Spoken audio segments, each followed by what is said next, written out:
Hello, my name is Taylor Mosby, and the region that I chose is located in Western Europe in the Northern Hemisphere, and it's called the Netherlands. So I chose this region because it's very interesting to me and it doesn't really get a lot of coverage in the media. But yeah, so its physical characteristics are it's pretty temperate area. So that's because it's a maritime climate. The majority of the country is below sea level. So the temperatures there tend to be around 60 to 75 degrees Fahrenheit whenever it's the warmest. Because of all of the nature and how it's surrounded by water, it tends to be a pretty good spot for people who want to move to another country, expats who are outdoor or nature lovers. Some about the cultural characteristics is the Netherlands is known to be a very liberal country. They place a lot of emphasis on making sure that their citizens are well taken care of and able to live a high quality of life. It's between Belgium and Germany in Western Europe, so it has some of the influences from those countries as well.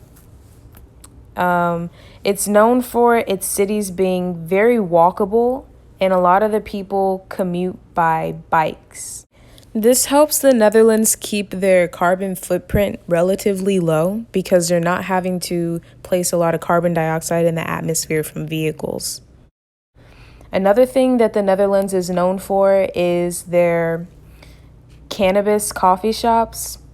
And this was one of the first countries to completely legalize marijuana. So there's places where people can go with their friends, like a bar, and purchase marijuana legally and drink coffee at the same time.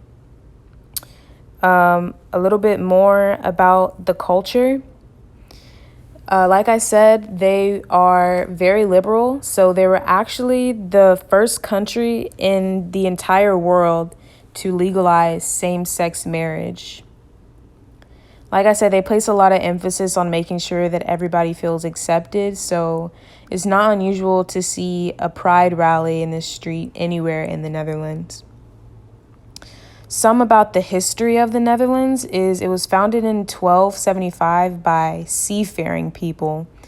Eventually, it became occupied by the French, but they gained their independence in 1813. A little bit more about the history. Anne Frank, if you're familiar with her, she actually hid in Amsterdam. The home where she wrote the Diary of Anne Frank during the Holocaust was located in Amsterdam in the Netherlands. About the Netherlands people, they're known for being really friendly and direct, and the people there rank their quality of life very high.